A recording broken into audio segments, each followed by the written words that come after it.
Which of these quarterbacks needs to have a bigger performance to pull off the upset? Is it Stafford or Burrow? It's Matthew Stafford for me. Last week, we saw the Los Angeles Rams against the Arizona Cardinals run the football. Matthew Stafford was 11 for 15, I think, going into the fourth quarter. Played a really good, efficient game, made great throws.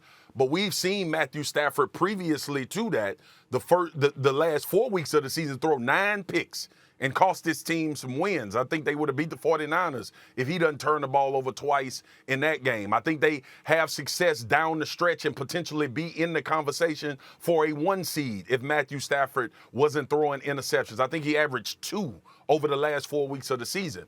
This is going to come down to Matthew Stafford's arm.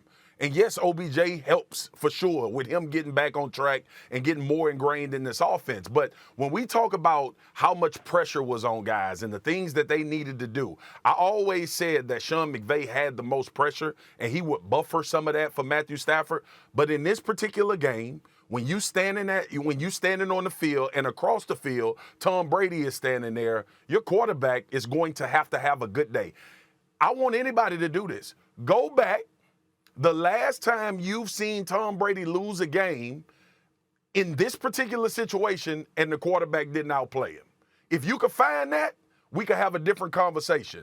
Matthew Stafford is going to have to be as good as we've seen him probably all season to come away with a win. Not to mention a Tampa Bay defense that's getting healthy and back to form, and things are starting to look real familiar based on what they did last year in the playoffs as well. So I think Stafford he has to have a bigger performance for his team to win this football game. Let me say this to you. I respectfully disagree, but the operative word there is respectfully because I get where you're coming from. Here's where I would disagree.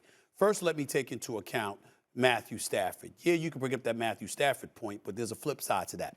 There's a defense that's capable of getting to Tom Brady. There's a secondary that's capable of compromising Tom Brady, particularly when you take into consideration the fact that Antonio Brown is no longer there, Chris Godwin is no longer there, and you're relying on Mike Evans and Gronk. And they beat him earlier this season, to your point. And they beat him earlier this year. So we can't ignore that. That's number one. Number two, here's why I would tell you the answer is Joe Burrow, because I'm looking at the Cincinnati Bengals. First of all, Zach Taylor, I think he's done a hell of a job. Let's give credit where credit is due to him and his staff. And his offensive coordinator should be considered for head coaching jobs with the job that he has done there as well.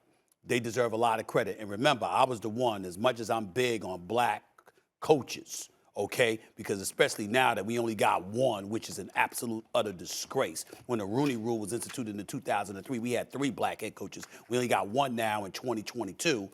The reality is that there was no bigger advocate of Marvin Lewis being booted out of Cincinnati than me. I never said he shouldn't have been a head coach again, but he didn't need to be in Cincinnati. He'd been there 16 years, went to the playoffs 7 times and lost all 7 playoff games. I mean, damn. So Zach Taylor gets there, and they won a playoff game because they got Joe Burrow, who you've been telling me for years was a stud, obviously, LSU. Joe Burrow's big time. Jamar Chase is big time. And here's the thing.